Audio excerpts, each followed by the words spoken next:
प्रिय विद्यार्थी मित्रांनो, मी दीपाली कुलकर्णी देशमुख माझ्या विंग्स ऑफ फिजिक्स या चॅनलमध्ये आपलं सगळ्यांचं मनपूर्वक स्वागत करते। आपण सीईटी परीक्षेसाठी पीवायक्यू ची सिरीज बघतो आहोत आणि आज आपण चॅप्टर बघणार आहे ऑसिलेशन। याच्यामुळे काय होणार आहे तर तुम्ही जो अभ्यास करता त्याला एक व्यवस्थित दिशा मिळणार आहे की कोणता फॉर्म्युला करायचा, कोणत्या फॉर्म्युल्यावर कसे प्रश्न विचारले जातात, ट्रिक काय वापरायची ते सोडवायला, कमी वेळात कसा सोडवायचा, या सगळ्या गोष्टींची तुम्हाला कल्पना येणार आहे। आणि तुमच्या ह्या अभ्यासाच्या प्रवासात तुम्ही एकटे नाही आहात बाळांनो, मी पण तुमच्या सोबत आहे। तुम्हाला जेवढी शक्य आहे तेवढी मदत मी माझ्या परीने करण्याचा प्रयत्न करते। तर तुमच्यासाठी हे सगळं चाललेलं आहे, तर जरूर उपयोग करून घ्या आणि वेळ खूप क्रुशियल आहे, वेळ वाया न घालवता अभ्यास करा। आता प्रश्न असा आहे बघा, a small sphere oscillates simple harmonically in a watch glass whose radius of curvature is 1.6 meter. The period of oscillation of the sphere in second is into bracket acceleration due to gravity g that is equal to 10 meter per second square. Option A दिलाय तुम्हाला 0.8 पाय, बी दिलाय 0.6 पाय, C दिलाय 0.4 पाय आणि D दिलाय 0.2 पाय। मग आता इथे तुम्हाला काय दिलंय तर हाशी वॉच ग्लास दिलेली आहे आणि त्याच्यामध्ये हा स्फिअर असा ऑसिलेट होतो आहे। मग त्याचा तुम्हाला पिरियड काढायचा आहे। मग जनरली आपला पिरियडचा फॉर्म्युला असतो T that is equal to 2 pi under root of L by g. पण आता इथे जी तुमची लेंथ येणार आहे ती ही आर येणार आहे आणि म्हणून T that is equal to 2 pi under root of R by g. मग रेडियस किती दिली तुम्हाला 1.6 दिली, जी ची किंमत किती घ्यायला लावली 10 घ्यायला लावली। बघा तुम्हाला देताना व्हॅल्यू अशा दिलेल्या असतात की त्याचं पुढे कॅल्क्युलेशन करणं सोपं जातं, थोडीशी काहीतरी त्याच्यात ऍडजस्टमेंट करायची असते। माहिती हा डेसिमल पॉइंट मी इकडे शिफ्ट केला तर खाली 100 घ्यावे लागले आणि ह्या 16चं स्क्वेअर रूटच्या बाहेर ते 4 निघाले आणि 100चं किती निघाले 10। मग 4/10 म्हणजे 0.4 झाले।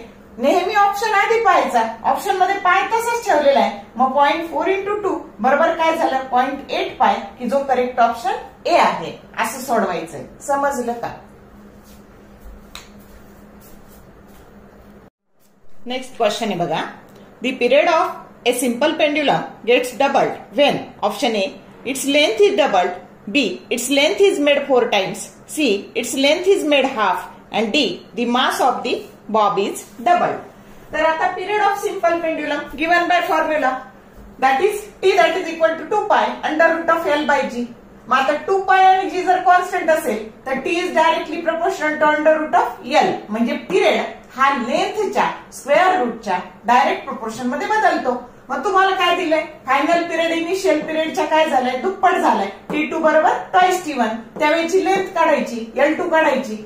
मग आता बघा हे दोन्ही जर कॉन्स्टंट आहे तर T2 बाय T1 जर करायचं झालं तर that is equal to under root of L2 by L1। या T2 ची किंमत आपण ट्वाइस T1 टाकून दिली आणि हे T1 कॅन्सल झाले। मग under root of L2 by L1 बरोबर 2 आले, हे 2। मग अंडर रूटच्या बाहेर काढायचं तर squaring on both sides L2 by L1 that is equal to 4। मग L2 बरोबर 4 टाइम्स इनिशियल लेंथ, म्हणजे length becomes 4 times, correct option B. आता ट्रिक सांगते बघा, जर इथे 2 टाइम्स दिलं ना त्याच्या दुप्पट इथं करायचं, म्हणजे त्याचं स्क्वेअर करायचं तितके टाइम्स। 3 टाइम्स दिलं ना तर लेंथ बिकम 9 टाइम्स, 4 टाइम्स दिलं ना लेंथ बिकम 16 टाइम्स। कळली का ट्रिक? तर या पद्धतीने करत जायचं, एवढं सोडवायची गरज नाही, तोंडी उत्तर आपल्याला देता येईल। पुढचा प्रश्न आहे बघा, when a particle in linear SHM completes 2 oscillations its phase increases by option A pi radian, B 2 pi radian, C 3 pi radian, D 4 pi radian. मग आता बघा सिंपल हार्मोनिक मोशन मध्ये काय असतं तर जेव्हा एक ऑसिलेशन कंप्लीट होतं, बघा इथून इथपर्यंत आलं की एक ऑसिलेशन कंप्लीट होतं, मग फेज इथपर्यंत पाय आणि इथपर्यंत पाय, टोटल फेज किती चेंज होते 2 पाय रेडियन। आता इथून इथं 2 ऑसिलेशन कंप्लीट होतील तर ती काय झाली 4 पाय, म्हणून मग 2 ऑसिलेशन मध्ये किती फेज कंप्लीट होईल तर 4 पाय रेडियन। मग जर तुम्हाला 3 ऑसिलेशन विचारले की 3 ऑसिलेशन मध्ये किती 6 पाय, 4 मध्ये किती 8 पाय। समजली का कन्सेप्ट, समजली का? तर इतके सोपे प्रश्न असतात बघा, फक्त आपल्याला एका सेकंदात उत्तर देता येईल की नाही तुमचं, तुम्हाला 2 ऑसिलेशन मध्ये किती फेज चेंज होईल 4 पाय रेडियन। म्हणून तुम्हाला कल्पना असणं गरजेचं आहे की कशा प्रकारे प्रश्न विचारले जातात, समजलं? मग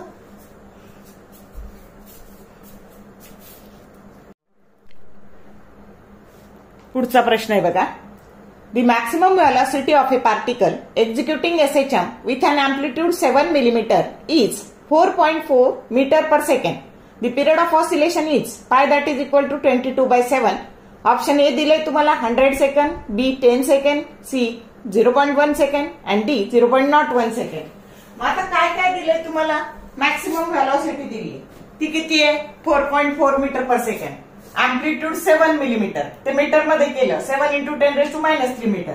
मग मॅक्सिमम व्हेलॉसिटीचा फॉर्म्युला असतो ए ओमेगा, पण तुम्हाला पिरियड विचारलाय म्हणून ओमेगाची व्हॅल्यू काय टाकायची? 2π/t. मग आता व्हॅल्यू सबस्टिट्यूट करायच्या. व्ही मॅक्स 4.4 टाकलं, त्यानंतर हे 7 × 10⁻³ टाकलं, त्यानंतर हे 2 आणि पायची व्हॅल्यू 22/7 घ्यायला लावली आणि हे टी आपल्याला शोधायचंय, पिरियड शोधायचंय. हे 7 कॅन्सल झाले, मग हे टी शिफ्ट केले इकडं. मग इकडं काय राहिलं? 2 × 22 डिवायडेड बाय 4.4 × 10⁻³ यातला -1 शिफ्ट केला इथं आणि मग इथं -2 राहिले. हे 2.2 केल्यामुळे 2.22 जा 4.4 आणि हे 2 काय झाले? कॅन्सल झाले. शिल्लक काय राहिलं? 10⁻². 10⁻² म्हणजे 0.01 सेकंड, की जो करेक्ट ऑप्शन डी आहे. समजलं का कसं सिंपल केलंय कॅल्क्युलेशन? तर ह्या पद्धतीने तुम्हाला एकदा कळलं पाहिजे की कसं कसं कॅन्सल होतं आणि कसं सिंपल होतं. समजला प्रश्न? पुढचा प्रश्न आहे बघा. 3 masses 500 gram, 300 gram and 100 gram are suspended at the end of spring as shown in the figure and are in equilibrium. When a 500 gram mass is removed, the system oscillates with a period of 3 seconds.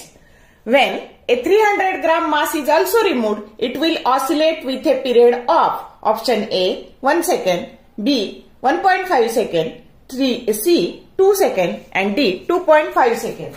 आता बघा ही spring आहे आणि ती oscillates होते.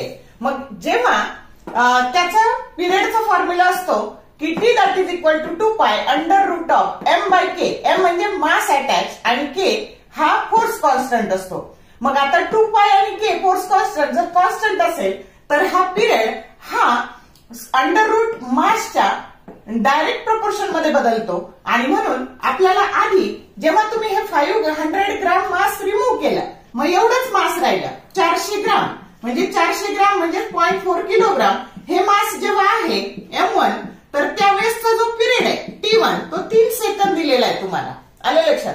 मग आता जेव्हा म्हणजे ही झाली पहिली केस. आता तुम्ही हे पण मास रिमूव्ह केलं तर मग m2 म्हणजे फक्त एवढंच मास राहिलं.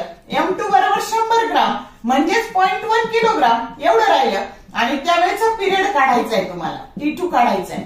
मग आता फॉर्म्युल्यानुसार T2/T1 that is equal to √of m2/m1. मग हे T1 3 सेकंड आहे, हे तिकडे ट्रान्सफर केले आणि m2 आहे तुमचं 0.1 आणि m1 आहे तुमचं 0.4. मग हे जर टाकलं तर एक एक डिजिट शिफ्ट केलं तर हे 1/4 झाले. √of 1/4 that is nothing but 1/2 आणि 1/2 × 3 म्हणजे 3/2. म्हणजे जेव्हा तुम्ही हे स्प्रिंग हे मास काढून टाकाल तर त्यावेळेस त्याचा पिरियड किती राहील? तर 1.5 सेकंड, 1.5 सेकंड. कळलं का? तर या पद्धतीने सोडवायचंय. समजलं का? फॉर्म्युला बेस्ड क्वेश्चन आहे बघा. ए particle is performing simple harmonic motion and if the oscillations are damped oscillations, then the angular frequency is given by option A √of k/m plus into bracket b/2 m चा square, B k/m plus into bracket b/2 m चा bracket square, C √of k/m minus into bracket b/2 m चा bracket square, D k/m minus b/2 m चा bracket square. मग आता ही जी काही damped oscillation मध्ये जी angular frequency असते ना त्याचा फॉर्म्युला असतो √of k/m minus into bracket b/2 m चा ब्रॅकेट स्क्वेअर. किंवा कधी कधी हा ऑप्शन असाही देतील, याचा स्क्वेअर डिरेक्टली करून देतील की angular frequency for damped oscillation that is equal to √of k/m minus b²/4m असं देतील किंवा असं देतील की जो करेक्ट ऑप्शन काय आहे तुमचा सी आहे. आता इथे के हा स्प्रिंग कॉन्स्टंट आहे आणि बी त्याला फोर्स कॉन्स्टंट असंही म्हणतात आणि बी जो आहे हा डॅम्पिंग कॉन्स्टंट आहे आणि एम हे मास आहे. समजलं का? मग असे फॉर्म्युला बेस्ड क्वेश्चन्स असतात म्हणून फॉर्म्युले पण चांगले करायचे. इथे आपला ह्या प्रश्नांसाठी आपला वेळ वाचतो. पुढचा प्रश्न आहे बघा. The potential energy of a long spring when it is stretched by 3 centimeter is U. If the spring is stretched by 9 centimeter, potential energy stored in it will be option A 3U, B 4U, C 5U and D 9U. मग आता आपल्याला आधी ही spring जी काही आहे ना ती 3 centimetre stretch झाली, त्यावेळेच्या एनर्जीला आपण U1 म्हणू आणि जेव्हा 9 सेंटीमीटर स्ट्रेच झाली त्यावेळेच्या एनर्जीला आपण U2 असं म्हणू. पोटेन्शियल एनर्जीचा फॉर्म्युला काय असतो? U that is equal to half K x square. Half K हा कॉन्स्टंट आहे आणि म्हणून जर हा कॉन्स्टंट असेल तर U is directly proportional to x square. मग U2 by U1 that is equal to x2 by x1 चा स्क्वेअर. x2 आहे 9 आणि हे आहे 3. 9 बाय 3 म्हणजे 3 चा स्क्वेअर दॅट इज 9. मग हे U1 जे आहे इकडे शिफ्ट केले तर U1 ला आपण U म्हटलं तर करेक्ट ऑप्शन काय झाला मग? जो 9U की जो डी ऑप्शन आहे. समजलं का? तर या पद्धतीने सोडवायचं. इतकं सोडवत बसायची गरज नाही. डायरेक्ट काय करायचं, ह्या दोन्ही डिस्प्लेसमेंटचा भागाकार करायचा आणि त्याचा स्क्वेअर करायचा. एवढं सोपं लक्षात ठेवायचं. समजलं का? पुढचा प्रश्न आहे बघा. A magnetic needle of magnetic movement 6 into 10⁻² ampere meter square and movement of inertia 9.6 into 10⁻5 kilogram meter square perform simple harmonic motion in a magnetic field of 0.01 Tesla. Time taken to complete 10 oscillations is take pi that is equal to 3.14. Option A 0.2512 second, B 2.512 second, C 25.12 second and D 251.2 second. आता तुम्हाला काय दिलंय तर अशी magnetic field आहे आणि ह्या uniform magnetic field मध्ये जो काही तुमचा मॅग्नेट आहे तो असा ऑसिलेट होतोय आणि त्याचं मुवमेंट ऑफ इनर्शिया हे किंवा ही मॅग्नेटिक निडल ऑसिलेट होतीये जिचं movement of inertia 9.6 into 10⁻5 kilogram metre square आहे, ज्याची dipole movement 6 into 10⁻2 ampere metre square आहे आणि ह्या फील्डचं जे इंडक्शन आहे ते 0.01 टेस्ला आहे. तर तुम्हाला याला 10 ऑसिलेशन कंप्लीट करायला किती वेळ लागणार आहे ते काढायचंय. मग आधी आपण एकासाठीचा एक ऑसिलेशन कंप्लीट करायला लागलेला वेळ म्हणजेच त्याचा periodic time T that is equal to 2π √I/mb या फॉर्म्युलाने आपल्याला मिळतो. मग ही I ची किंमत टाकली, ही M ची किंमत टाकली आणि ही B ची किंमत टाकली. आता ही B ची जी किंमत आहे ही 10⁻² होईल आणि 10⁻² आणि -2 10⁻4 डिनॉमिनेटरच्या न्यूमरेटरला गेल्यावर ते +4 झाले आणि मग हे झालं -1 10⁻1. मग आपण याला कंप्लीट केले 96 into 10⁻2 केले म्हणजे इथं 16 आले. 16 into 10⁻2 into 2π that is nothing but 2π into 0.4 हे झाले 0.4. याचे 4 बाहेर निघाले आणि याचा 4 गुणिले 10चा वजा 1 घात म्हणजेच काय झाले तर 0.4 म्हणजे एकाचा पिरियड एका ऑसिलेशनचा वेळ 0.8π. मग 10चा काय झाला 8π आणि पायची किंमत जर 3.14 टाकली तर मल्टिप्लाय करून आपलं उत्तर मिळालं 25.12 सेकंड. जो करेक्ट ऑप्शन सी आहे म्हणजे 10 ऑसिलेशन साठीचा वेळ हा सी ऑप्शन आहे 25.12. आलं लक्षात? तर बरोबर असं कॅन्सल होणारं कॅल्क्युलेशन असतं. येणारा नंबर पण तो सरळ स्क्वेअर रूट निघत असतो. फक्त आपल्याला थोडं पटपट करायची गरज आहे आणि प्रॅक्टिसने असे प्रॉब्लेम सॉल्व्ह होतात. म्हणजे प्रॅक्टिस चांगली करा. पुढचा प्रश्न आहे बघा. If L1 be the length of a simple pendulum, its length changes to L2 to increase the periodic time by 20%, the ratio L2 by L1 that is equal to option A 1.22, B 1.33, C 1.44 and D 1.55. आता तुम्हाला काय दिलंय तर तुम्हाला period जो आहे ना तो 20% इन्क्रीज दिलाय. तर तुम्हाला final length divided by initial length त्याचा रेशो काढायचा आहे. प्रॉब्लेम कळला? मग आता पिरियडिक टाइमचा फॉर्म्युला काय असतो 2π √L/G. मग 2π आणि G जर कॉन्स्टंट असतील तर पिरियडिक टाइम हा √लेंथच्या डायरेक्ट प्रोपोर्शन मध्ये बदलतो. मग आता पण आपल्याला फायनल पिरियड 20% इन्क्रीज दिलाय, म्हणजे 120 भागिले 100 T1 बरोबर 1.2 T1 असं आलं ते. समजलं? मग आता तुम्हाला T2 बाय T1 बरोबर काय झालं मग under root of L2 by L1 direct proportion मुळे. मग ह्या T2 ची किंमत 1.2 T1 जर टाकली तर हे T1 काय झाले कॅन्सल झाले आणि under root of L2 by L1 1.2 आले. आता L2 बाय L1 करायचे तर स्क्वेअरिंग ऑन बोथ साइड्स आणि 1.2 चा स्क्वेअर काय झाला 1.44 की जो करेक्ट ऑप्शन काय आहे सी आहे. समजलं? आता मी तुम्हाला ट्रिक सांगते बाळांनो.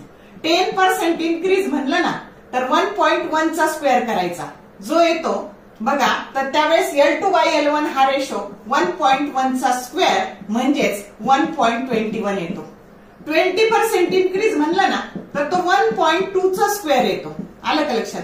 तो येतो 1.44. समजलं?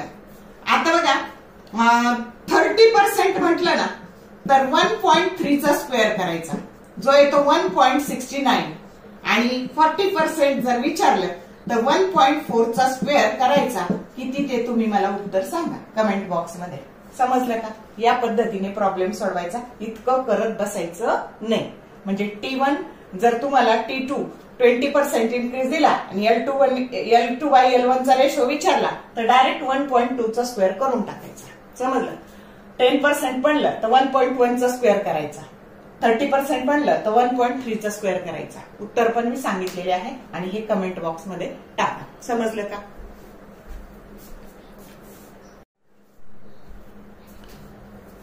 तर बघा आजच्या या भागात आपण ऑसिलेशन्स या चॅप्टर मध्ये 2024 ला कशा प्रकारे प्रश्न विचारले गेले हे सगळे पाहिले.